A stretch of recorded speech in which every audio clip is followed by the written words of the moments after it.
तो आइए इस बेहतरीन लर्निंग जर्नी की शुरुआत करते हैं इस पहले चैप्टर से।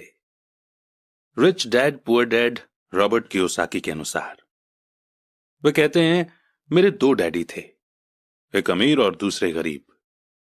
एक बहुत पढ़े लिखे थे और समझदार थे।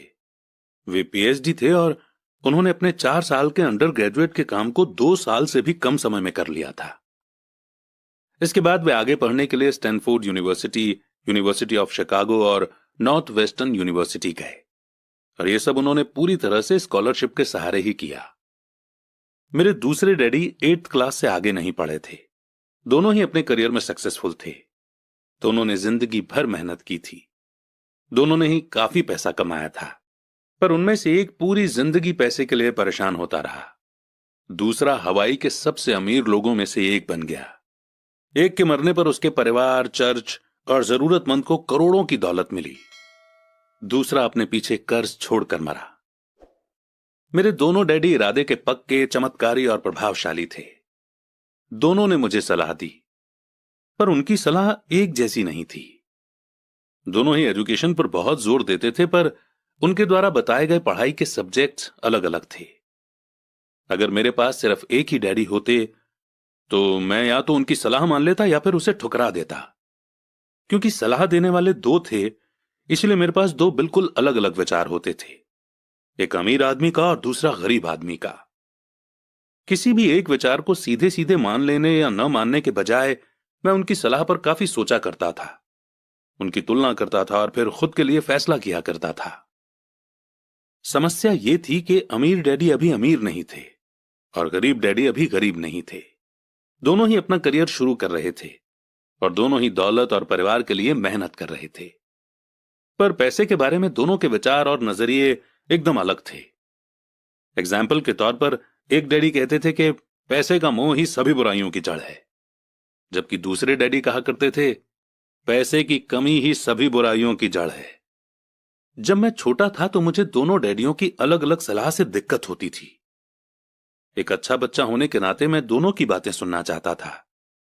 परेशानी यह थी कि दोनों एक जैसी बातें नहीं कहते थे। उनके विचारों में जमीन आसमान का फर्क था, खासकर पैसे के मामले में। मैं काफी लंबे समय तक यह सोचा करता कि उनमें से किसने क्या कहा और क्यों कहा और उसका नतीजा क्या होगा। मेरा बहुत सा समय सोच विचार में ही गुजर जाता था। मैं खुद से बार बार इस तरह के सवाल पूछा करता, उन्होंने ऐसा क्यों कहा? और फिर दूसरे डैडी की कही हुई बातों के बारे में भी इस तरह के सवाल पूछता। काश मैं ये बोल सकता कि हां वे बिल्कुल सही हैं, मैं उनकी बातों से पूरी तरह से सहमत हूं, या ये कहकर मैं सीधे उनकी बात ठुकरा सकता था, बुढ़े को यह नहीं पता कि वो क्या कह रहा है। अब क्योंकि दोनों ही मुझे प्यारे थे, इसलिए मुझे खुद के लिए सोचने पर मजबूर होना पड़ा। इस तरह सोचना मेरी आदत बन गई, जो आगे चलकर मेरे लिए बहुत फायदेमंद साबित हुई। अगर मैं एक ही तरह से सोच पाता तो यह मेरे लिए इतना फायदेमंद नहीं होता। पैसों का सब्जेक्ट स्कूल में नहीं बल्कि घर पर पढ़ाया जाता है। शायद इसीलिए अमीर लोग और ज्यादा अमीर होते जाते हैं, जबकि गरीब और ज्यादा गरीब होते जाते हैं, और मिडिल क्लास कर्ज में डूबा रहता है। हम में से ज्यादातर लोग पैसे के बारे में अपने माता पिता से सीखते हैं। कोई गरीब पिता अपने बच्चों को पैसे के बारे में क्या सिखा सकता है? वो सिर्फ इतना ही कह सकता है कि स्कूल जाओ और मेहनत से पढ़ो।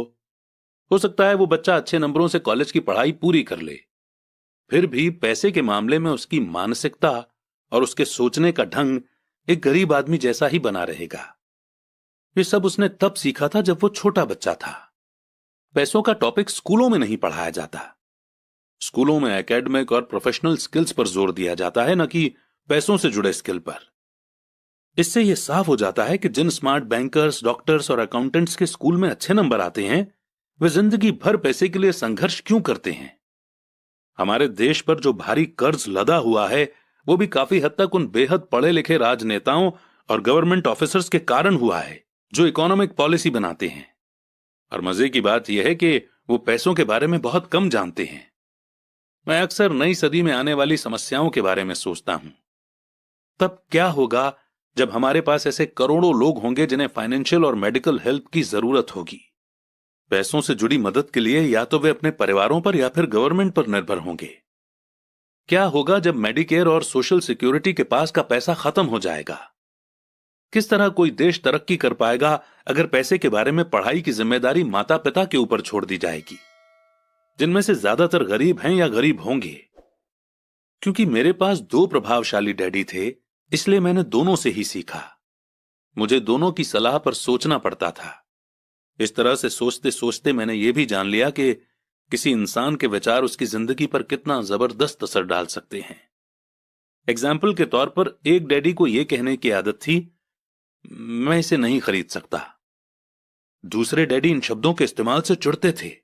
वे जोर देकर कहा करते थे कि मुझे इसके बजाय यह कहना चाहिए कि मैं इसे कैसे खरीद सकता हूं। पहला सेंटेंस नेगेटिव है और दूसरा सवाल उठाने वाला, तो पहले में बात खत्म हो जाती है और दूसरे में आप सोचने के लिए मजबूर हो जाते हैं। मेरे जल्द ही अमीर बनने वाले डैडी ने मुझे समझाया कि जब हम कहते हैं कि मैं इसे नहीं खरीद सकता, तो हमारा दिमाग काम करना बंद कर देता है। इसके बजाय जब हम ये सवाल पूछते हैं कि मैं इसे कैसे खरीद सकता हूं, तो हमारा दिमाग काम करने लगता है। उनका यह मतलब नहीं था कि आपका जिस चीज पर दिल आ जाए उसे खरीद ही लें। वे लगभग दीवानगी की हद तक अपने दिमाग को कसरत करवाना चाहते थे, क्योंकि उनके ख्याल से दिमाग दुनिया का सबसे ताकतवर कंप्यूटर है। मेरा दिमाग हर रोज तेज होता जाता है क्योंकि मैं इसकी कसरत करता रहता हूं। यह जितना तेज होता जाता है, मैं इसकी मदद से उतना ही ज्यादा पैसा कमा सकता हूं। उनका मानना था कि यह कहना कि मैं इसे नहीं खरीद सकता दिमागी आलस की पहचान है। हालांकि दोनों ही डैडी अपने काम में कड़ी मेहनत करते थे, पर मैंने देखा कि पैसे के मामले में एक डैडी की आदत यह थी कि वह अपने दिमाग को सुला देते थे और दूसरे डैडी अपने दिमाग की लगातार कसरत करवाते रहते थे। और इसका लॉन्ग टर्म नतीजा यह हुआ कि एक डैडी फाइनेंशियल रूप से बहुत अमीर होते चले गए, जबकि दूसरे डैडी लगातार कमजोर होते गए। इसे इस तरह से समझें कि एक इंसान हर रोज एक्सरसाइज करने के लिए जिम जाता है, जबकि दूसरा इंसान अपने सोफे पर बैठकर टीवी देखता रहता है। शरीर की सही एक्सरसाइज से आप ज्यादा हेल्दी हो सकते हैं और दिमाग की सही एक्सरसाइज से आप ज्यादा अमीर हो सकते हैं। आलस से सेहत और पैसा दोनों का नुकसान होता है। मेरे दोनों डैडियों की मेंटालिटी में जमीन आसमान का फर्क था। पुअर डैडी की सोच थी कि अमीरों को ज्यादा टैक्स देना चाहिए ताकि बेचारे गरीबों को ज्यादा फायदा मिल सके, जबकि अमीर डैडी कहते थे कि टैक्स उन लोगों को सजा देता है जो कुछ प्रोड्यूस करते हैं और उन लोगों को इनाम देता है जो प्रोड्यूस नहीं करते। पुअर डैडी सिखाते थे कि मेहनत से पढ़ो ताकि तुम्हें किसी अच्छी कंपनी में जॉब मिल जाए, जबकि अमीर डैडी की सीख ये थी कि मेहनत से पढ़ो ताकि तुम्हें किसी अच्छी कंपनी को खरीदने का मौका मिल जाए। पुअर डैडी कहते थे, मैं इसलिए अमीर नहीं हूं क्योंकि मुझे तुम बच्चों को पालना पड़ता है। अमीर डैडी कहते थे, मुझे इसलिए अमीर बनना है क्योंकि मुझे तुम बच्चों को अच्छे से पालना है। अमीर डैडी डिनर के टेबल पर पैसे और बिजनेस के बारे में बात करने के लिए हमेशा एनकरेज करते थे। पुअर डैडी खाना खाते समय पैसों की बातें करने के लिए मना करते थे। पुअर डैडी का कहना था, जहां पैसे का सवाल हो सुरक्षित कदम उठाओ, रिस्क मत उठाओ। अमीर डैडी का कहना था, रिस्क का सामना करना सीखो। एक का मानना था, हमारा घर ही हमारा सबसे बड़ा इन्वेस्टमेंट और हमारी सबसे बड़ी प्रॉपर्टी है। दूसरे का मानना था, मेरा घर मेरी जिम्मेदारी है, और अगर आपका घर आपकी नजरों में आपका सबसे बड़ा इन्वेस्टमेंट है तो आप गलत हैं। दोनों ही डैडी अपने बिल समय पर चुकाते थे, पर उनमें से एक सबसे पहले अपने बिल चुकाते जबकि दूसरे सबसे आखिर में। एक डैडी का यह मानना था कि कंपनी या गवर्नमेंट को आपका ध्यान रखना चाहिए और आपकी जरूरतों को पूरा करना चाहिए। वे हमेशा सैलरी में बढ़ोतरी, रिटायरमेंट प्लान, मेडिकल बेनिफिट, बीमारी की छुट्टी, छुट्टियों के दिन और बाकी फैसिलिटी के बारे में चिंतित रहते थे। वे अपने दो चाचाओं से बहुत प्रभावित थे जो आर्मी में चले गए थे, और 20 साल के एक्टिव जीवन के बाद उन्होंने अपने रिटायरमेंट और जीवन भर के आराम का इंतजाम कर लिया था। वे मेडिकल बेनिफिट के विचार को पसंद करते थे और आर्मी द्वारा अपने रिटायर्ड एम्प्लॉयज को दी जा रही सुविधाओं की भी तारीफ करते थे। उन्हें यूनिवर्सिटी का टेन्योर सिस्टम भी काफी पसंद था।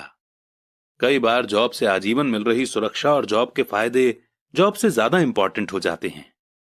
वे अक्सर ये कहते थे, मैंने गवर्नमेंट के लिए बहुत मेहनत से काम किया है, इसके लिए बदले में मुझे बेनिफिट मिलने चाहिए।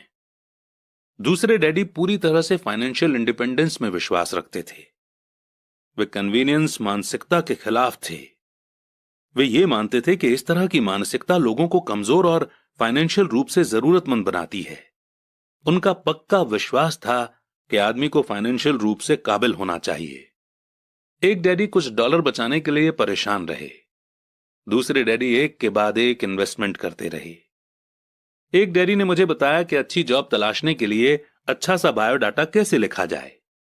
दूसरे डैडी ने मुझे यह सिखाया कि कैसे मजबूत बिजनेस और फाइनेंशियल प्लान्स लिखे जाएं, जिससे मैं किसी दूसरे को जॉब दे सकूं।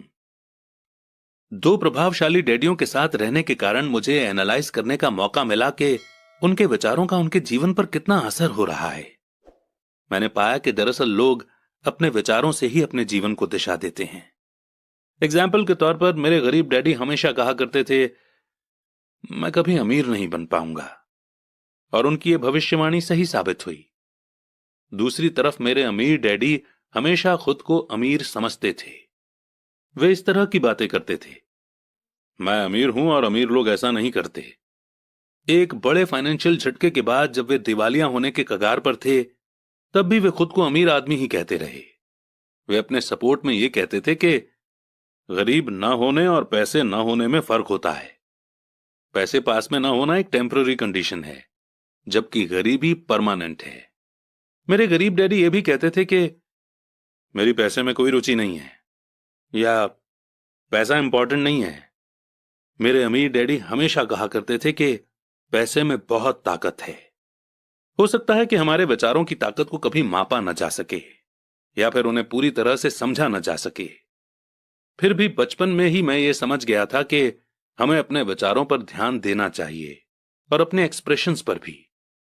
मैंने देखा कि मेरे गरीब डैडी इसलिए गरीब नहीं थे क्योंकि वे कम कमाते थे, बल्कि इसलिए गरीब थे क्योंकि उनके विचार और काम गरीबों की तरह थे। दो डैडी होने के कारण बचपन से ही मैं इस बारे में बहुत सावधान हो चला था कि मैं किस तरह की सोच अपनाऊं। मैं किसकी बात मानूं, अपने अमीर डैडी की या अपने गरीब डैडी की। हालांकि दोनों ही एजुकेशन और नॉलेज को बहुत इंपॉर्टेंट मानते थे, पर क्या सीखा जाए इस बारे में दोनों की अलग अलग राय थी। एक चाहते थे कि मैं पढ़ाई में कड़ी मेहनत करूं, डिग्री लूं और पैसे कमाने के लिए अच्छी सी जॉब ढूंढ लूं। वे चाहते थे कि मैं एक प्रोफेशनल ऑफिसर, वकील या अकाउंटेंट बन जाऊं या एमबीए कर लूं। दूसरे डैडी मुझे एनकरेज करते थे कि मैं अमीर बनने का राज सीख लूं, ये समझ लूं कि पैसा किस तरह काम करता है, और ये जान लूं कि इससे अपने लिए कैसे काम लिया जाता है। मैं पैसे के लिए काम नहीं करता। इन शब्दों को वो बार बार दोहराया करते थे। पैसा मेरे लिए काम करता है। 9 साल की उम्र में ही मैंने यह फैसला किया कि पैसे के बारे में मैं अपने अमीर डैडी की बात सुनूंगा और उनसे सीखूंगा। यह फैसला करने का मतलब था अपने गरीब डैडी की बातों पर ध्यान न देना। हालांकि उनके पास कॉलेज की बहुत सी डिग्रियां थी जो मेरे अमीर डैडी के पास नहीं थी।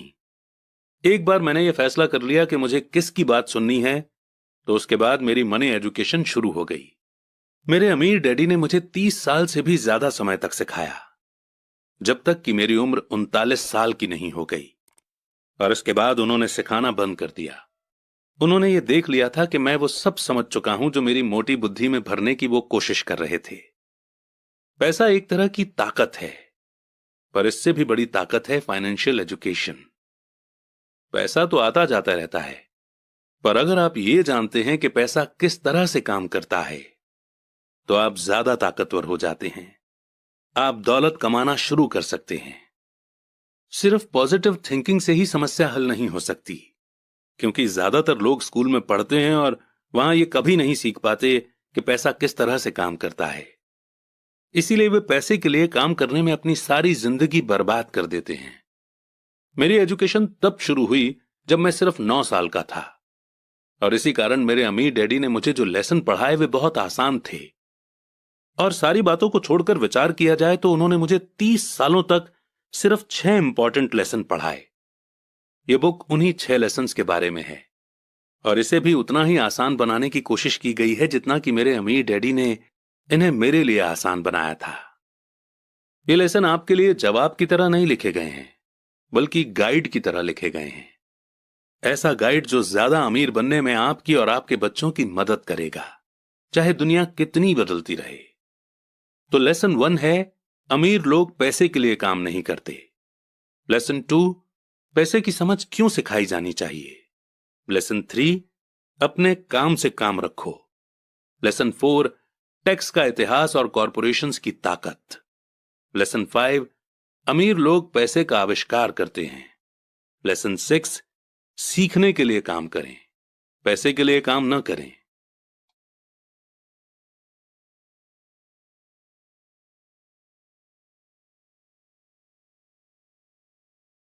शुरुआत करते हैं चैप्टर 2 की, जिसमें हम सीखेंगे लेसन 1, अमीर लोग पैसे के लिए काम नहीं करते। डैडी, क्या आप मुझे बता सकते हैं कि अमीर कैसे बना जाए? वे सुनते ही मेरे डैडी ने अपना शाम का न्यूज़पेपर नीचे रख दिया। बेटे, तुम अमीर क्यों बनना चाहते हो? क्योंकि आज जिमी की मम्मी अपनी नई महंगी कार में आई और वो लोग पिकनिक पर अपने सी साइड वाले घर पर जा रहे थे। जिमी अपने साथ साथ अपने 3 दोस्तों को ले गया, पर माइक और मुझे नहीं ले गया। उसने हमसे ये कहा कि वो हमें इसलिए नहीं ले जाएगा क्योंकि हम लोग गरीब बच्चे थे। उसने ऐसा कहा? डैडी ने आश्चर्य से पूछा। हां, बिल्कुल ऐसा ही कहा, मैंने दर्द भरी आवाज में कहा। डैडी ने अपना सिर हिलाया, नाक तक चश्मे को चढ़ाया और फिर न्यूज़पेपर पढ़ने लगे। मैं उनके जवाब का इंतजार करता रहा। यह 1956 की बात है, तब मैं 9 साल का था। किस्मत की बात थी कि मैं उसी पब्लिक स्कूल में जाता था जिसमें अमीर लोगों के बच्चे पढ़ते थे। हम शुगर प्लांटेशन के एरिया में रहते थे। प्लांटेशन के मैनेजर और उस एरिया के बाकी अमीर लोग जैसे डॉक्टर, बिजनेसमैन और बैंकर अपने बच्चों को 1st क्लास से 6th क्लास तक इसी स्कूल में भेजते थे। 6th क्लास के बाद बच्चों को प्राइवेट स्कूलों में भेजा जाता था। अगर मेरा परिवार सड़क के दूसरी साइड पर रह रहा होता तो मुझे अलग तरह के स्कूल में भेजा जाता, जहां मेरे जैसे परिवारों के बच्चे पढ़ते थे। 6th क्लास के बाद इन बच्चों की तरह मैंने भी पब्लिक इंटरमीडिएट और हाई स्कूल किया होता, क्योंकि उनकी ही तरह मेरे लिए भी प्राइवेट स्कूल में जाना पॉसिबल नहीं था। मेरे डैडी ने आखिर न्यूज़पेपर को रख दिया। मुझे पता था कि वे क्या सोच रहे थे। उन्होंने धीमे से शुरुआत की। अगर तुम अमीर बनना चाहते हो तो तुम्हें पैसे बनाना सीखना चाहिए। मैं पैसे बनाना किस तरह सीख सकता हूं? अपने दिमाग के इस्तेमाल से, उन्होंने मुस्कुराते हुए कहा, जिसका असली मतलब यह था कि बस मैं तुम्हें इतना ही बता सकता हूं, या मैं इसका जवाब नहीं जानता, इसलिए मुझे तंग मत करो। एक पार्टनरशिप हुई। अगली सुबह मैंने अपने सबसे अच्छे दोस्त माइक को अपने डैडी की बातें बताईं। जहां तक मुझे याद है, उस स्कूल में माइक और मैं 2 ही गरीब बच्चे थे। माइक भी मेरी ही तरह का था, क्योंकि वो भी किस्मत की वजह से ही उस स्कूल में था। ऐसा लगता था जैसे किसी ने कस्बे में स्कूलों की सरहदें तय कर दी थीं, और इसी कारण हम लोग अमीर बच्चों के स्कूल में पढ़ रहे थे। सच कहा जाए तो हम लोग गरीब नहीं थे, पर हमें ऐसा लगता था, क्योंकि बाकी सभी बच्चों के पास नए बेसबॉल ग्लव्स, नई साइकिल और हर चीज होती थी, और हर चीज नई होती थी, और हमारे पास सब पुरानी। मम्मी और डैडी ने हमें जरूरत की सभी चीजें दी थीं, जैसे खाना, घर, कपड़े, लेकिन इससे ज्यादा कुछ नहीं। मेरे डैडी कहा करते थे कि अगर तुम्हें कोई चीज चाहिए तो उसके लिए काम करो। हमें बहुत सी चीजें चाहिए थीं, लेकिन 9 साल के बच्चों के करने के लिए ज्यादा काम मौजूद नहीं थे। माइक ने पूछा, तो पैसा कमाने के लिए हमें क्या करना चाहिए?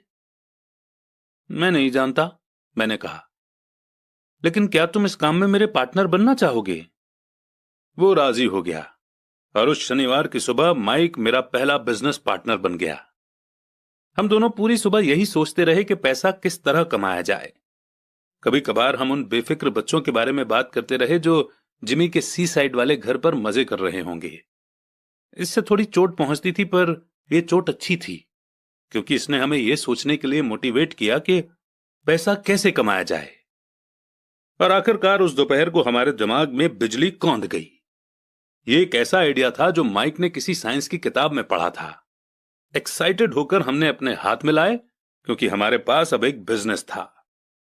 अगले कुछ हफ्तों तक मैं और माइक आसपास के इलाकों में भागदौड़ करते रहे। हम दरवाजों पर दस्तक देते थे और पड़ोसियों से कहते थे कि वे अपने इस्तेमाल किए हुए टूथपेस्ट ट्यूब हमारे लिए रख लें।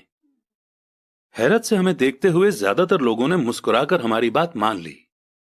कुछ ने हमसे पूछा कि हमें टूथपेस्ट ट्यूब क्यों चाहिए। इसके जवाब में हमने कहा कि हम आपको ये नहीं बता सकते, ये एक बिजनेस सीक्रेट है।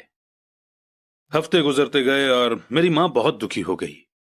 अपने रॉ मटेरियल को इकट्ठा करने के लिए हमने जो जगह चुनी थी वो उनकी वॉशिंग मशीन के ठीक पास में थी, एक ब्राउन कार्डबोर्ड के डिब्बे में जिसमें कभी केचप की बोतलें रखी रहती थीं। आज वहां पर हमारी और पड़ोसियों के टूथपेस्ट की इस्तेमाल की हुई ट्यूब्स पड़ी थीं। आखिर एक दिन मां के सब्र का बांध टूट गया। पड़ोसियों के मुड़े तुड़े और इस्तेमाल किए हुए टूथपेस्ट ट्यूब्स को देखते देखते वो ऊब गई थीं। उन्होंने पूछा, तुम लोग क्या कर रहे हो? और मैं ये नहीं सुनना चाहती कि एक बिजनेस सीक्रेट है। इस कचरे को साफ कर दो या मैं इसे उठाकर बाहर फेंक देती हूं।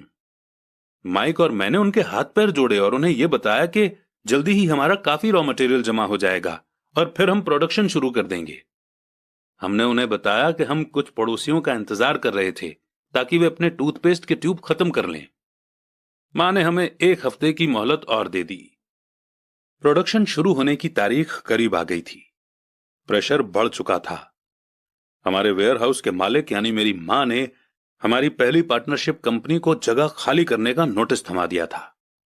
अब माइक का काम यह था कि वो पड़ोसियों को अपने टूथपेस्ट जल्दी खत्म करने के लिए कहे और साथ में यह भी कह दे कि दांत के डॉक्टर्स ने कहा है कि दिन में कई बार ब्रश करना चाहिए। मैं प्रोडक्शन के प्रोसेस को ठीक ठाक करने में जुट गया। एक दिन मेरे डैडी अपने एक दोस्त के साथ कार में बैठकर जब घर आए तो वो शॉक्ड हो गए जब उन्होंने वहां 9 साल के 2 बच्चों को प्रोडक्शन प्रोसेस में पूरे स्पीड से जुटे हुए देखा। हर जगह बारीक सफेद पाउडर बिखरा हुआ था। एक लंबी मेज पर स्कूल से लाए गए दूध के छोटे कार्टन थे और हमारे परिवार की ग्रिल लाल दहकते कोयलों के साथ मैक्सिमम हीट पर जल रही थी। डैडी सावधानी से चलकर हमारे करीब आए क्योंकि हमारे प्रोडक्शन प्रोसेस ने उनके घर पर कब्जा कर लिया था, इसलिए उन्हें कार बाहर ही खड़ी करनी पड़ी।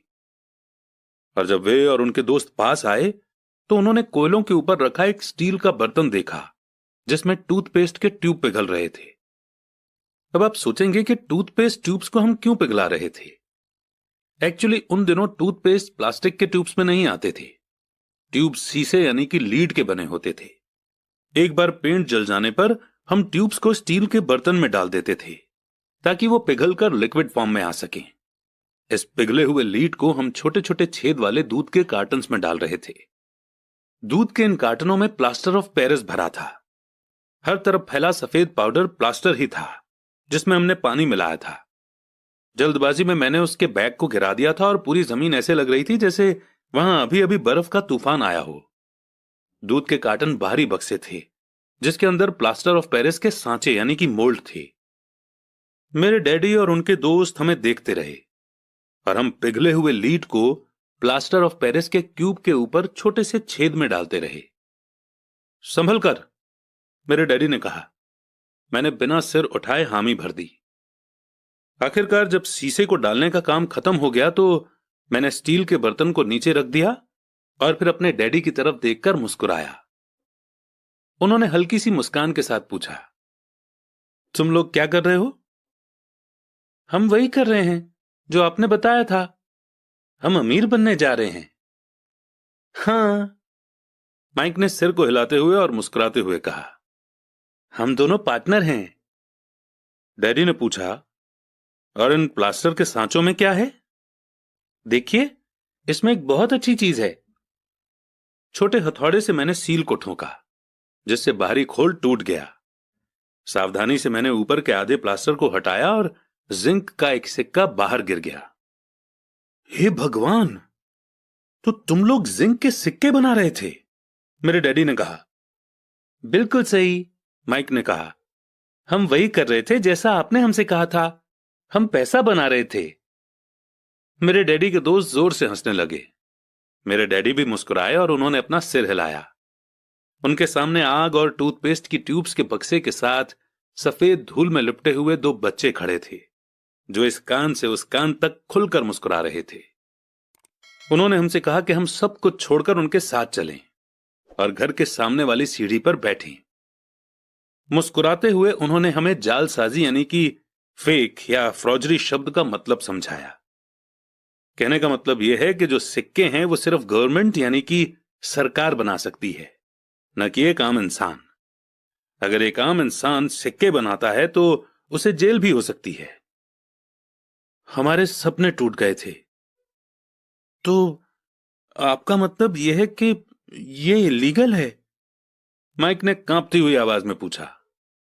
इतने में डैडी के दोस्त ने कहा, छोड़ो भी, हो सकता है कि बच्चे अपने पैदाइशी टैलेंट को डेवलप कर रहे हों। मेरे डैडी उन्हें घूरते रहे। हां, यह इलीगल है, डैडी ने नरमी से कहा, पर तुम लोगों ने यह साबित कर दिया है कि तुम में बहुत ज्यादा क्रिएटिविटी और ओरिजिनल आइडिया हैं। इसी तरह आगे बढ़ते रहो, मुझे तुम पर गर्व है। निराश होकर माइक और मैं तकरीबन 20 मिनट तक चुपचाप अपना सिर पकड़कर बैठे रहे। इसके बाद हमने सारा घर साफ करना शुरू किया। पहले ही दिन हमारा बिजनेस चौपट हो गया था। पाउडर साफ करते हुए मैंने माइक की ओर देखा और कहा, मुझे लगता है जिमी और उसके दोस्त ठीक कहते हैं, हम सचमुच गरीब हैं। जब मैंने ये कहा तब डैडी बस जाने ही वाले थे। उन्होंने कहा, बच्चों, तुम गरीब तभी कहलाओगे जब तुम लोग हार मान लोगे। सबसे इंपॉर्टेंट चीज यह है कि तुमने कुछ किया। ज्यादातर लोग सिर्फ अमीर बनने के बारे में बातें करते रहते हैं और उसके सपने देखते रहते हैं। तुमने कुछ किया है, मुझे तुम दोनों पर गर्व है। मैं एक बार फिर से यही कहूंगा, आगे बढ़ते चलो, हार मत मानो। माइक और मैं खामोश खड़े रहे। ये शब्द सुनने में अच्छे थे, पर हमें यह नहीं पता था कि हमें क्या करना चाहिए। तो ऐसा क्यों है डैडी कि आप अमीर नहीं हैं? मैंने पूछा। क्योंकि मैंने एक स्कूल टीचर बनने का फैसला किया था। स्कूल के टीचर अमीर बनने के बारे में नहीं सोचते, हम सिर्फ पढ़ाना पसंद करते हैं। काश कि मैं तुम लोगों की मदद कर सकता, पर हकीकत में मैं ये नहीं जानता कि दौलत कैसे कमाई जाती है। माइक और मैं पलटे और अपने सफाई अभियान में जुट गए। डैडी ने कहा, हां, अगर तुम लोग ये सीखना ही चाहते हो कि अमीर कैसे बना जाता है तो मुझसे मत पूछो। माइक, तुम अपने डैडी से यह सवाल पूछो। मेरे डैडी? माइक ने हैरानी से कहा। हां, तुम्हारे डैडी। मेरे डैडी ने मुस्कुराकर कहा, तुम्हारे डैडी और मेरा बैंकर एक ही है और वो तुम्हारे डैडी की बहुत तारीफ करता है। उसने मुझे कई बार यह बताया है कि पैसा बनाने में तुम्हारे डैडी का कोई जवाब नहीं। मेरे डैडी? माइक ने एक बार फिर से हैरानी से पूछा। फिर ऐसा क्यों है कि स्कूल के अमीर बच्चों की तरह हमारे पास शानदार कार और आलीशान बंगला नहीं है? शानदार कार और आलीशान बंगले के होने का मतलब यह नहीं होता कि आप पक्के रूप से अमीर हैं या आप पैसा बनाने की कला जानते हैं, डैडी ने जवाब दिया। जिमी के डैडी शुगर प्लांटेशन में काम करते हैं। उनमें और मुझ में ज्यादा फर्क नहीं है। वे एक कंपनी के लिए काम करते हैं और मैं गवर्नमेंट के लिए। कंपनी उन्हें कार खरीद कर दे देती है।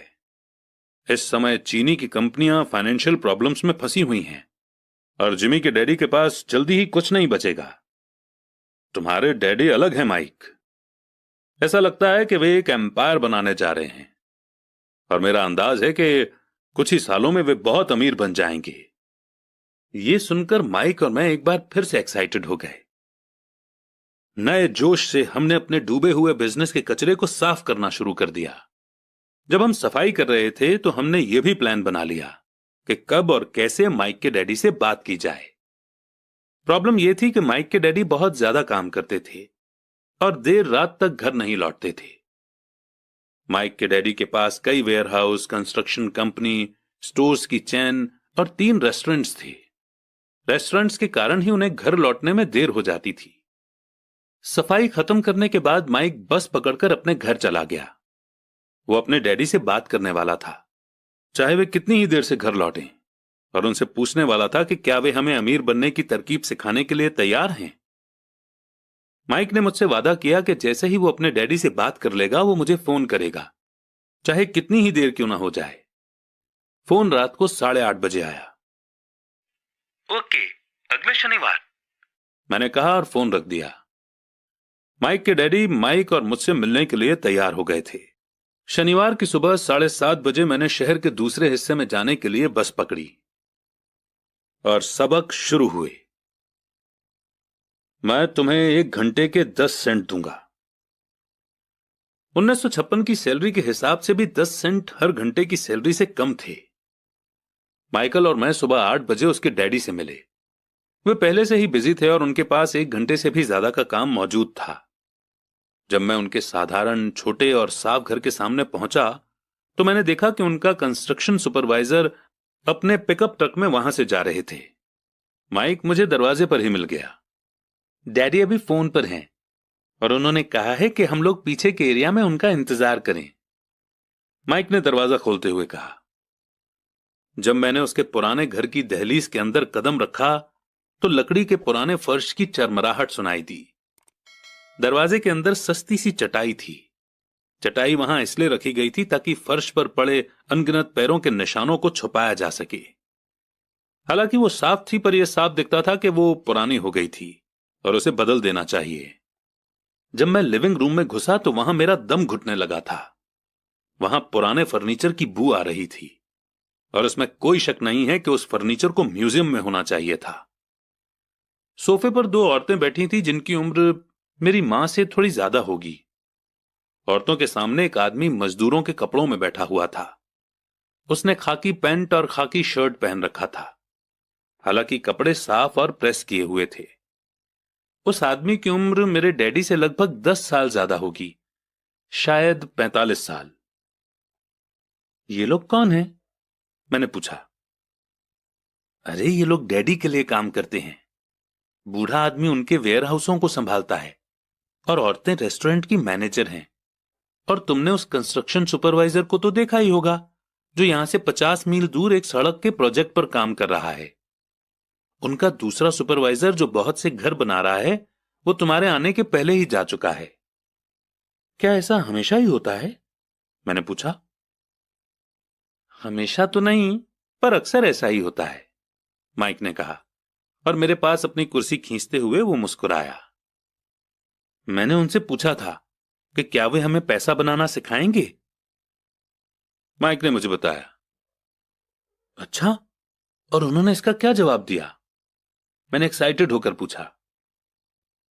पहले तो उनके चेहरे पर हंसी आई, फिर कुछ सोचकर उन्होंने कहा कि वे हमारे सामने एक ऑफर रखेंगे।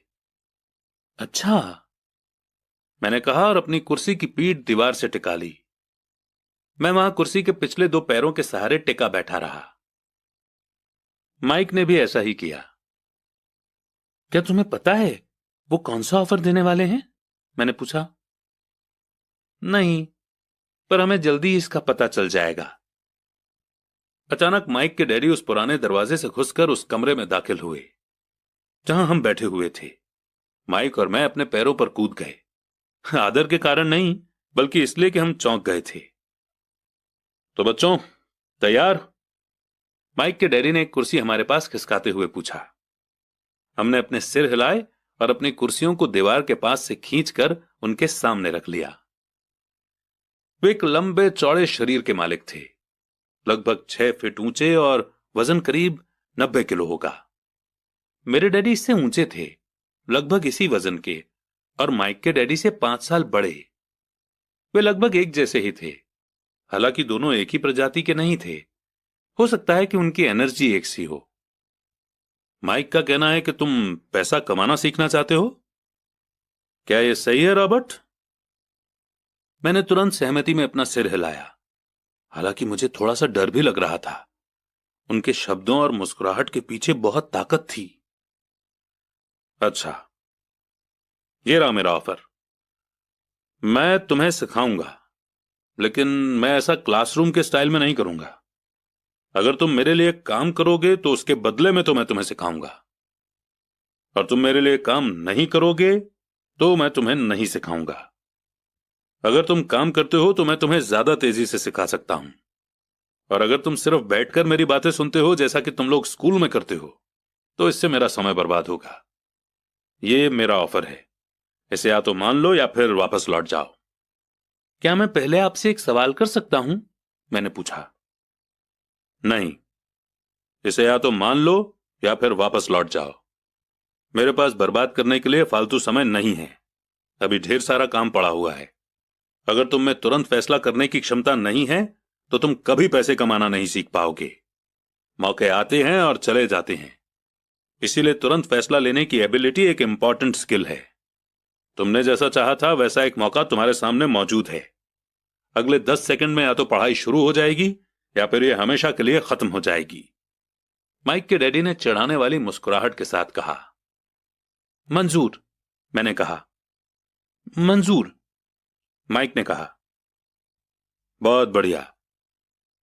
10 मिनट में मिसेस मार्टिन आ जाएंगी। उनसे बातें करने के बाद मैं तुम्हें उनके साथ भेज दूंगा और तुम लोगों का काम शुरू हो जाएगा। मैं तुम्हें हर घंटे के 10 सेंट दूंगा और तुम हर शनिवार 3 घंटे काम करोगे। पर आज तो मेरा सॉफ्टबॉल का मैच है, मैंने कहा। माइक के डैडी ने अपनी आवाज को धीमा पर कड़क करके कहा, या तो मान लो या फिर वापस लौट जाओ। मान लिया, मैंने जवाब दिया। सॉफ्टबॉल खेलने के बजाय काम करने और सीखने का ऑप्शन चुनने में ही समझदारी थी। शनिवार की खुशनुमा सुबह 9 बजे माइक और मैं मिसेस मार्टिन के साथ काम कर रहे थे। वे एक दयालु और सब्र वाली औरत थीं। वे हमेशा कहा करती थीं कि माइक और मुझे देखकर उन्हें अपने दोनों बच्चों की याद आ जाती है जो अब बड़े हो गए थे और दूर चले गए थे। हालांकि वे दयालु थी, पर वे कड़ी मेहनत में विश्वास करती थीं और इसलिए वे हमेशा काम करती रहती थीं। वे बहुत कड़क मैनेजर थीं। हम 3 घंटे तक डब्बों को सेल्फ पर से उतारते थे, उनकी धूल साफ करते थे और फिर उन्हें वापस वहीं पर रख देते थे। ये बड़ी मेहनत का काम था और बोरियत भरा भी। माइक के डैडी को मैं अपना अमीर डैडी कहता हूं। उनके पास इस तरह के 9 सुपरमार्केट थे जहां पार्किंग के लिए बहुत सी जगह थी। पड़ोस के जनरल स्टोर जहां लोग दूध, ब्रेड, बटर और सिगरेट जैसी चीजें खरीदते हैं। समस्या यह थी कि हवाई में एयर कंडीशनिंग नहीं थी और गर्मी के कारण स्टोर्स अपना दरवाजा बंद नहीं कर सकते थे। स्टोर के दोनों ओर दरवाजों को पूरा खुला रखा जाता था ताकि सड़क और पार्किंग की जगह सामने दिखती रहे। जब भी कोई कार पार्किंग में आती थी तो उसके साथ धूल का गुबार भी आता था जो स्टोर में घुसकर डिब्बों पर जम जाता था। इसीलिए हम लोगों की नौकरी तभी तक चलती जब तक कि एयर कंडीशनिंग नहीं हो जाती, क्योंकि उसके बाद दुकान के डिब्बों में धूल नहीं जमती और ना ही हमें उन्हें साफ करने के लिए नौकरी पर रखा जा सकता था। 3 हफ्तों तक माइक और मैं मिसेस मार्टिन के पास जाकर 3 घंटे तक काम करते रहे। दोपहर तक हमारा काम खत्म हो जाता था और वो हम में से हर एक के हाथ में 3 छोटे सिक्के डाल देती थी। उस समय 50 के दशक में भी 9 साल की उम्र में 30 सेंट कमाने में कोई खास खुशी नहीं होती थी। तब कॉमिक्स की कीमत 10 सेंट हुआ करती थी, इसीलिए मैं अपनी कमाई को कॉमिक्स पर खर्च कर देता था और घर लौट जाता था। चौथे हफ्ते के बुधवार तक मैंने काम छोड़ने का मन बना लिया था। मैं सिर्फ इसलिए काम करने को तैयार हुआ था क्योंकि मैं माइक के डैडी से पैसा कमाना सीखना चाहता था। इसलिए मैं 10 सेंट हर घंटे की गुलामी कर रहा था। और सबसे बड़ी बात तो यह थी कि उस पहले शनिवार के बाद से मैंने माइक के डैडी को देखा तक नहीं था। मैं काम छोड़ रहा हूं, मैंने लंच के समय माइक से कहा। स्कूल लंच बड़ा निराशा से भरा हुआ था। स्कूल भी बोरिंग था और अब तो मेरे पास शनिवार भी नहीं थे जिनका मैं इंतजार कर सकूं। पर 30 सेंट के कारण मुझे धक्का पहुंचा था। इस बार माइक मुस्कुराया। तुम किस बात पर हंस रहे हो? मैंने गुस्से और चिढ़ते हुए पूछा। डैडी ने कहा था कि ऐसा ही होगा। उन्होंने कहा था कि जब तुम काम छोड़ने का फैसला कर लो तब वे तुमसे मिलना चाहेंगे। क्या? मैंने गुस्से में पूछा। क्या वो मेरे बोर हो जाने का इंतजार कर रहे थे? कुछ कुछ, माइक ने कहा। मेरे डैडी जरा अलग किस्म के हैं। उनका सिखाने का तरीका तुम्हारे डैडी के पढ़ाने के तरीके से बिल्कुल अलग है। तुम्हारे मम्मी डैडी बहुत बातें करते हैं, दूसरी तरफ मेरे डैडी बहुत कम बोलते हैं। तुम सिर्फ इस शनिवार तक इंतजार कर लो, मैं उन्हें बता दूंगा कि तुमने काम छोड़ने का फैसला कर लिया है। इसका मतलब यह है कि मेरे साथ नाटक खेला गया है? नहीं, ऐसा नहीं हुआ है। पर शायद हो सकता है। डैडी शनिवार को इसके बारे में समझाएंगे। शनिवार को लाइन में लगकर इंतजार करते हुए मैं उनका सामना करने के लिए तैयार था। यहां तक कि मेरे असली डैडी भी उनसे नाराज थे। मेरे असली डैडी, जिन्हें मैं गरीब डैडी कहता हूं, ये मानते थे कि अमीर डैडी चाइल्ड लेबर कानून को तोड़ रहे थे और इस पूरे मामले की जांच होनी चाहिए। मेरे पढ़े लिखे गरीब डैडी ने मुझसे यह कहा कि मैं सही सैलरी मांगूं, हर घंटे के कम से कम 25 सेंट। मेरे गरीब डैडी ने मुझसे कहा कि अगर मेरी सैलरी नहीं बढ़ती तो मुझे तुरंत जॉब छोड़ देनी चाहिए, और वैसे भी तुम्हें उस घटिया काम की कोई जरूरत नहीं है, मेरे गरीब डैडी ने झल्लाकर कहा। शनिवार को सुबह 8 बजे मैं एक बार फिर माइक के घर उसी पुराने दरवाजे से अंदर घुस रहा था। कुर्सी पर बैठो और लाइन में इंतजार करो, माइक के डैडी ने मेरे घुसते ही कहा। फिर वे अंदर जाकर अपने छोटे से ऑफिस में बैठ गए जो बेडरूम के पास था। मैंने कमरे में चारों तरफ देखा पर मुझे माइक नहीं दिखा। अजीब सा महसूस करते हुए मैं उन्हीं दोनों औरतों के बगल में बैठ गया जो मुझे 4 हफ्ते पहले वहीं पर मिली थी। वे मुस्कुराईं और सोफे पर थोड़ी सी खिसक गईं ताकि मैं भी बैठ सकूं। 45 मिनट गुजर गए थे और मैं उबल रहा था। दोनों औरतें उनसे मिलकर तकरीबन 30 मिनट पहले वहां से जा चुकी थीं। एक बूढ़ा सा आदमी वहां 20 मिनट तक बैठा और फिर वो भी चला गया। घर खाली था और हवाई में खुशनुमा सुबह को मैं सीलन भरे अंधेरे लिविंग रूम में बैठा हुआ था और इस बात का इंतजार कर रहा था कि एक लालची और बच्चों का शोषण करने वाला आदमी मुझसे बातें करे। मैं सुन सकता था कि वो फोन पर बातें कर रहे थे, ऑफिस में इधर उधर के काम कर रहे थे और मुझे नजरअंदाज कर रहे थे। मेरी इच्छा तो यह हो रही थी कि मैं उस घमंडी आदमी से बिना मिले ही घर लौट जाऊं, पर किसी वजह से मैं रुक गया। आखिर 15 मिनट के बाद ठीक 9 बजे अमीर डैडी अपने ऑफिस से बाहर निकले। बिना कुछ कहे उन्होंने हाथ से मुझे इशारा किया कि मैं उनके ऑफिस में आ जाऊं। अमीर डैडी ने अपनी ऑफिस कुर्सी पर बैठते हुए कहा, या तो तुम्हारी सैलरी बढ़ाई जाए या तुम काम छोड़ रहे हो, है ना? हां, डील के मुताबिक आप अपनी शर्त पूरी नहीं कर रहे हैं, मैंने लगभग आंसुओं से भीगी हुई आवाज में कहा। 9 साल के बच्चे के लिए एक बड़े आदमी का सामना करना बहुत ज्यादा डरावना था। आपने कहा था कि अगर मैं आपके लिए काम करूंगा तो मुझे आप पैसा कमाना सिखाएंगे। अपनी तरफ से मैंने आपके लिए काम किया है, मैंने कड़ी मेहनत की है। इस काम के लिए मैंने अपने बेसबॉल गेम की भी कुर्बानी दी है और अब आप अपने वादे से मुकर रहे हैं। आपने मुझे कुछ भी नहीं सिखाया है। आप धोखेबाज हैं, जैसा शहर के सभी लोग कहते हैं। आप लालची हैं, आप सिर्फ पैसा कमाना चाहते हैं और अपने एम्प्लॉयज का बिल्कुल ध्यान नहीं रखते। आपने मुझे इतनी देर तक बाहर बिठाए रखा और मेरी जरा भी इज्जत नहीं की। मैं एक छोटा सा बच्चा हूं और आपको मेरे साथ इससे बेहतर बर्ताव करना चाहिए था। अमीर डैडी अपनी कुर्सी पर पीछे झुक गए। अपने हाथों को ठुड्डी तक लाकर उन्होंने मुझे घूरा। ऐसा लग रहा था जैसे वो मुझे एनालाइज कर रहे थे। बुरा नहीं है। 1 महीने से भी कम समय में तुम वही भाषा बोल रहे हो जो मेरे ज्यादातर एम्प्लॉय बोलते हैं। क्या?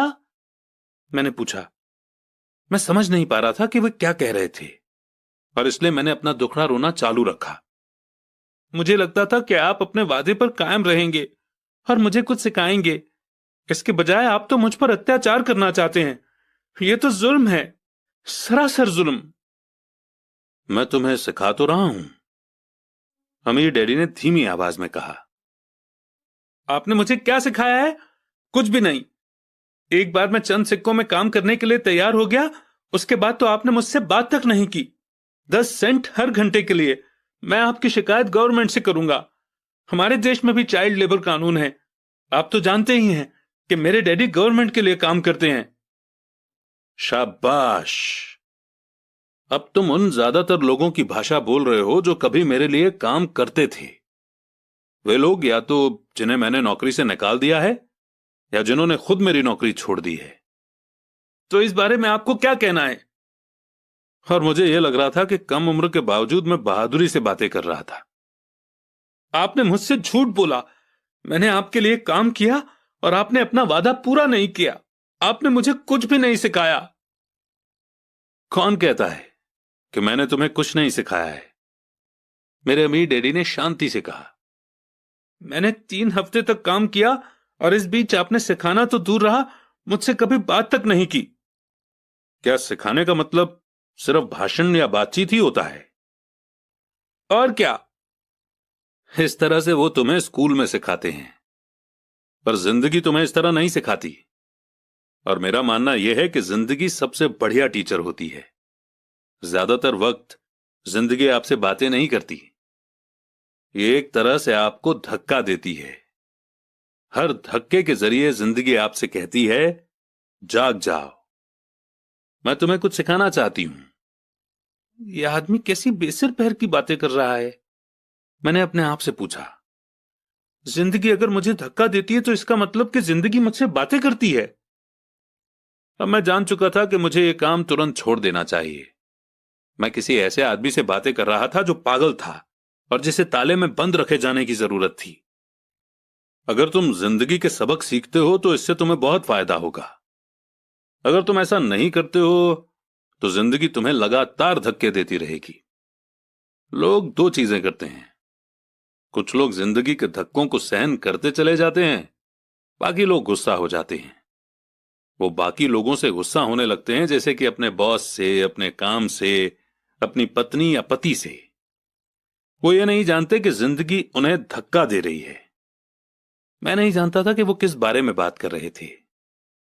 जिंदगी हम सबको धक्के मारती है। कुछ लोग हार मान लेते हैं, बाकी के लोग लड़ते हैं। कुछ लोग सबक सीख लेते हैं और आगे बढ़ जाते हैं। वे जिंदगी के धक्कों का स्वागत करते हैं। इन गिने चुने लोगों के लिए इसका मतलब यह होता है कि उन्हें कुछ नया सीखना चाहिए। वे सीखते हैं और आगे बढ़ जाते हैं। ज्यादातर लोग छोड़ देते हैं और कुछ लोग तुम्हारी तरह लड़ते भी हैं।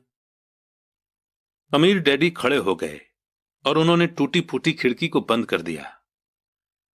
अगर तुम ये सबक सीख लेते हो तो तुम एक समझदार, अमीर और सुखी नौजवान बन सकते हो। अगर तुम ये नहीं सीखते हो तो तुम जिंदगी भर अपनी समस्याओं के लिए अपनी नौकरी, कम सैलरी या अपने बॉस को कोसते रहोगे। तुम हमेशा ऐसे बड़े मौकों की उम्मीद करते रहोगे जो आए और तुम्हारी फाइनेंशियल प्रॉब्लम को सुलझा दें। अमीर डैडी ने मेरी तरफ देखा कि क्या मैं अब भी उनकी बात सुन रहा हूं। उनकी आंखें मेरी आंखों से मिलीं। हम एक दूसरे की तरफ देखते रहे और हमारी आंखों के बीच बातचीत की धाराएं बहने लगीं। आखिर जब मैं उनकी बात का मतलब समझ गया तो मैंने अपनी नजरें झुका ली। मैं जान गया था कि वे सही थे। मैं उन्हें दोषी ठहरा रहा था, जबकि सीखने की जिद मेरी ही थी। मैं फालतू में ही लड़ रहा था। अमीर डैडी ने आगे कहा, अगर आप इस तरह के आदमी हैं जिसमें हिम्मत नहीं है तो आप जिंदगी की हर प्रॉब्लम के सामने हार मान जाओगे। अगर आप इस किस्म के आदमी हैं तो आप जिंदगी भर सुरक्षित खेल खेलते रहोगे, सही चीजें करते रहोगे और किसी ऐसे वक्त का इंतजार करते रहोगे जो आने वाला नहीं है, और फिर आप एक बोरिंग बुढ़े की तरह मर जाएंगे। आपके बहुत से दोस्त होंगे जो आपकी सिर्फ इसलिए तारीफ करेंगे क्योंकि आप एक मेहनती और भले आदमी थे। आपने अपनी जिंदगी सेफ गेम खेलने और सही चीजें करने में गुजार दी। पर सच बात तो यह है कि आपने जिंदगी की प्रॉब्लम्स के सामने घुटने टेक दिए थे। आप रिस्क मोल लेने की कल्पना तक से डरते थे। हकीकत में तो आप जीतना चाहते थे, पर आपके लिए हार का डर जीतने के एक्साइटमेंट से ज्यादा ताकतवर साबित हुआ। अंदर से आप और सिर्फ आप जान पाएंगे कि आपने कभी जीतने की कोशिश ही नहीं की। आपने सुरक्षित खेल खेलने का ऑप्शन चुना। हमारी नजरें एक बार फिर मिली। 10 सेकंड तक हम एक दूसरे की तरफ देखते रहे और एक बार फिर मैंने तभी नजरें हटाई जब मैं उनकी बात का मतलब समझ गया। आप मुझे धक्का दे रहे थे? मैंने पूछा। कुछ लोग ऐसा कह सकते हैं। अमीर डैडी मुस्कुराए। मैं तो यही कहूंगा कि मैं तुम्हें जिंदगी का स्वाद चखा रहा था। कैसा स्वाद? मैंने पूछा। मैं अब भी गुस्सा था, पर अब मेरी जानने की इच्छा भी जाग गई थी और अब मैं सीखने के लिए भी तैयार था। तुम दोनों ऐसे पहले लोग हो जिन्होंने मुझसे पैसे बनाने की कला सीखने की रिक्वेस्ट की है। मेरे पास 150 से भी ज्यादा एम्प्लॉइज हैं, पर उनमें से एक ने भी मुझसे पैसा कमाने की कला के बारे में कभी नहीं पूछा। वे मुझसे नौकरी मांगते हैं, सैलरी मांगते हैं, पर पैसा बनाने की कला नहीं सीखना चाहते। तो ज्यादातर लोग इसी तरह अपनी जिंदगी के सबसे बेहतरीन साल पैसे के लिए काम करने में बर्बाद कर देंगे और आखिर तक ये कभी समझ ही नहीं पाएंगे कि दरअसल वे किसके लिए काम कर रहे हैं। मैं पूरा ध्यान लगाकर उनकी बात सुनता रहा। तो जब माइक ने मुझसे कहा कि तुम पैसा कमाने की कला सीखना चाहते हो, तो मैंने एक ऐसा कोर्स तैयार किया जो असली जिंदगी के करीब था। मैं बोलते बोलते थक जाता, पर तुम कभी मेरी बात का मतलब नहीं समझ पाते। इसलिए मैंने फैसला किया कि तुम्हें जिंदगी के थपेड़ों का स्वाद चखा दिया जाए, ताकि तुम मेरी बात सुन भी सको और समझ भी सको। इसी कारण मैंने तुम्हें 1 घंटे के 10 सेंट दिए थे। तो 10 सेंट हर घंटे काम करने के बाद मैंने क्या सबक सीखा? यही कि आप घटिया हैं और अपने एम्प्लॉयज का शोषण करते हैं। अमीर डैडी अपनी कुर्सी पर पीछे की तरफ झुकते हुए जोर से हंसने लगे।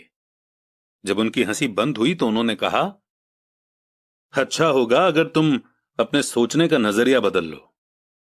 मुझे समस्या मत मानो, मुझे दोष देना छोड़ दो। अगर तुम सोचते हो कि तुम्हारी समस्या मैं हूं, तो तुम्हें मुझे बदलना होगा। इसके बजाय अगर तुम्हें यह लगता है कि तुम्हारी समस्या तुम खुद हो, तो तुम खुद को बदल सकते हो, सीख सकते हो और ज्यादा समझदार बन सकते हो। ज्यादातर लोग चाहते हैं कि दुनिया का हर आदमी बदल जाए, बस हम खुद ही ना बदलें। मैं तुम्हें यह बता दूं कि किसी दूसरे को बदलने से ज्यादा आसान यह है कि हम खुद को बदल लें। मैं आपकी बात ठीक से समझ नहीं पाया। अपनी प्रॉब्लम के लिए मुझे दोष देना छोड़ दो, अमीर डैडी ने बेचैन होकर मुझसे कहा। पर आपने मुझे सिर्फ 10 सेंट की ही सैलरी दी, तो तुमने क्या सीखा? अमीर डैडी ने मुस्कुराकर पूछा। यही कि आप घटिया हैं, मैंने शरारत भरी मुस्कान के साथ कहा। अच्छा, तो तुम ये सोचते हो कि प्रॉब्लम मैं हूं? वो तो आप हैं ही। खैर, इसी तरीके से सोचते रहो और तुम जिंदगी भर कुछ नहीं सीख पाओगे। अगर तुम्हारा नजरिया यही है कि समस्या मैं हूं, तो तुम्हारे पास क्या ऑप्शन रह जाते हैं? अगर आप मेरी सैलरी नहीं बढ़ाते या मुझे ज्यादा इज्जत नहीं देते, तो मैं काम छोड़कर चला जाऊंगा। ठीक कहा, और ज्यादातर लोग यही करते हैं। वे काम छोड़कर चले जाते हैं और दूसरी जॉब की तलाश करते हैं, जहां उन्हें बेहतर मौके या ज्यादा अच्छी सैलरी मिले। उन्हें यह गलतफहमी होती है कि नई नौकरी या ज्यादा सैलरी से उनकी प्रॉब्लम सुलझ सकती है, और ज्यादातर मामलों में ऐसा नहीं होता। तो समस्या किस तरह से सुलझ सकती है? 10 सेंट हर घंटे के हिसाब से सैलरी लेकर मुस्कुराते हुए? अमीर डैडी मुस्कुराए। यही बाकी के लोग करते हैं। वे ये जानते हुए भी कम सैलरी में काम करते हैं, क्योंकि नौकरी छूट जाने पर उनका और उनके परिवार का पेट कैसे भरेगा। इसलिए मन मसोस कर वे नौकरी करते हैं और ये सोचकर सैलरी बढ़ने का इंतजार करते हैं कि ज्यादा पैसा आने से समस्या सुलझ जाएगी। ज्यादातर लोग ऐसा ही सोचते हैं और कड़ी मेहनत करते हुए दूसरी नौकरी भी कर लेते हैं, पर उसमें भी उन्हें सैलरी कम ही मिलती है। मैं फर्श को घूरता रहा। अब मैं अमीर डैडी के सबक को समझने लगा था। मुझे यह एहसास हो गया था कि यही जिंदगी का स्वाद है। आखिरकार मैंने ऊपर की ओर देखा और अपना सवाल दोहराया, तो फिर यह समस्या किस तरह सुलझेगी? इस सवाल के जवाब में अमीर डैडी ने मुझे वो बेशकीमती नजरिया दिया जो उन्हें अपने एम्प्लॉयज और मेरे गरीब डैडी से अलग करता था, और जिसकी बदौलत वे हवाई के सबसे अमीर आदमी बनने वाले थे, जबकि मेरे पढ़े लिखे गरीब डैडी जिंदगी भर पैसों की तंगी से जूझने वाले थे। यह एक अद्भुत नजरिया था जिसने मेरी जिंदगी का नक्शा ही बदल दिया। अमीर डैडी ने मुझे बार बार यह नजरिया याद दिलाया, जिसे मैं पहला सबक कहूंगा। गरीब और मिडिल क्लास लोग पैसे के लिए काम करते हैं, अमीरों के लिए पैसा काम करता है। मेरे गरीब डैडी ने जो एजुकेशन मुझे दी थी, शनिवार की उस खुशनुमा सुबह में मैं उससे बिल्कुल अलग नजरिया सीख रहा था। 9 साल की उम्र में मैं ये समझ गया था कि दोनों ही डैडी चाहते थे कि मैं सीखूं। दोनों ही डैडी मुझे पढ़ने के लिए मोटिवेट करते थे। फर्क सिर्फ इतना था कि दोनों के सुझाए सब्जेक्ट अलग अलग थे। मेरे पढ़े लिखे डैडी चाहते थे कि मैं वही करूं जो उन्होंने किया। बेटे, मैं चाहता हूं कि तुम मेहनत से पढ़ो, अच्छे नंबर लाओ ताकि तुम्हें किसी बड़ी कंपनी में स्टेबल जॉब मिल सके। और ये अच्छी तरह देख लो कि इसमें बहुत सारे दूसरे फायदे हों।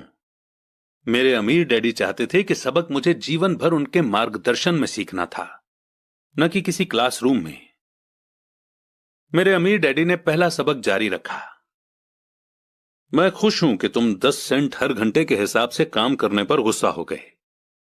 अगर तुम गुस्सा नहीं हुए होते और तुम ऐसा खुशी खुशी करते रहते तो मैं तुमसे साफ कह देता कि मैं तुम्हें नहीं सिखा सकता।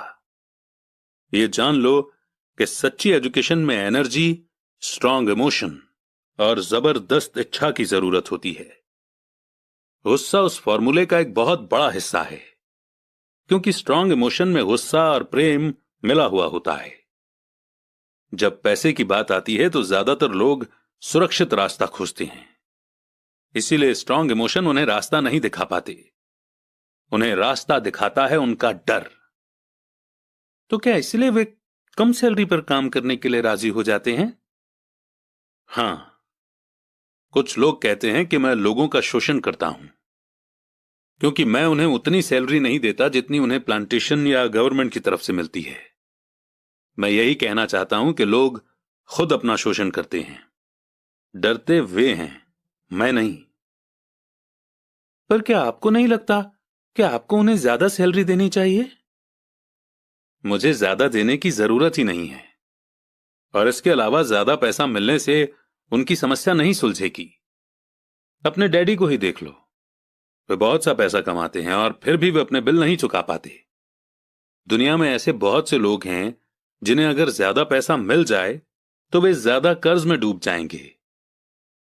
तो इसी कारण आपने मुझे 10 सेंट हर घंटे की सैलरी दी, मैंने मुस्कुराते हुए कहा। यह सबक का हिस्सा था। बिल्कुल सही। देखो, तुम्हारे डैडी स्कूल गए और उन्होंने बहुत बढ़िया एजुकेशन इसलिए हासिल की ताकि उन्हें अच्छी सैलरी वाला जॉब मिल सके, जो उन्हें मिल गई। पर आज भी उनके पास पैसे की तंगी है। ऐसा इसलिए है क्योंकि उन्होंने स्कूल में पैसे के बारे में कुछ भी नहीं सीखा। और सबसे बड़ी बात यह है कि वे पैसे के लिए काम करने में भरोसा करते हैं। और आप नहीं करते? नहीं, सच पूछा जाए तो बिल्कुल नहीं। अगर तुम पैसे के लिए काम करना सीखना चाहते हो तो स्कूल में ही रहो। यह सीखने के लिए उससे बढ़िया जगह कोई नहीं है। पर अगर तुम यह सीखना चाहते हो कि पैसा तुम्हारे लिए किस तरह काम करे, तो यह मैं तुम्हें सिखा सकता हूं, पर तभी जब तुम सीखना चाहो। क्या हर कोई यह नहीं सीखना चाहता? मैंने पूछा। नहीं, सिर्फ इसलिए क्योंकि पैसे के लिए काम करना ज्यादा आसान है, खासकर तब जब पैसे के बारे में आपकी बेसिक भावना डर हो। मैं समझ नहीं पाया, मैंने त्योरियां चढ़ाकर कहा। उसकी चिंता फिलहाल मत करो। अभी इतना ही समझ लो कि डर के कारण ही ज्यादातर लोग अपनी जॉब कर रहे हैं। अपने बिल ना चुका पाने का डर, जॉब से निकाल दिए जाने का डर, खुद के पास काफी पैसा न होने का डर, एक बार फिर से शुरू करने का डर। यह किसी बिजनेस को सीखने और पैसे के लिए काम करने की कीमत है। ज्यादातर लोग पैसे के गुलाम बन जाते हैं और फिर वे अपने बॉस पर अपनी भड़ास निकालते हैं। तो आपकी नजर में पैसे से अपने लिए काम करवाना एक बिल्कुल अलग मुद्दा है? बिल्कुल, अमीर डैडी ने जवाब दिया, बिल्कुल। शनिवार की उस खुशनुमा सुबह हवाई में हम लोग चुपचाप बैठे रहे। मेरे दोस्त उस समय लिटिल लीग बेसबॉल गेम शुरू कर ही रहे होंगे, पर किसी वजह से मैं खुश था कि मैंने 10 सेंट हर घंटे के हिसाब से काम करने का फैसला किया था। मुझे लगा था कि मैं कुछ ऐसा सीखने जा रहा था जो मेरे दोस्त स्कूल में कभी नहीं सीख पाएंगे। सीखने के लिए तैयार? अमीर डैडी ने पूछा। बिल्कुल, मैंने दांत निकालकर कहा। मैंने अपना वादा निभाया है। मैंने तुम्हें दूर बैठे बैठे भी सिखाया है। 9 साल की उम्र में तुम्हें इस बात का पता चल चुका है कि पैसे के लिए काम करना कैसा होता है। अपने पिछले महीने को 50 सालों से मल्टीप्लाई कर लो और तुम्हें इस बात का अंदाजा हो जाएगा कि ज्यादातर लोगों की जिंदगी किस तरह गुजरती है। मैं समझ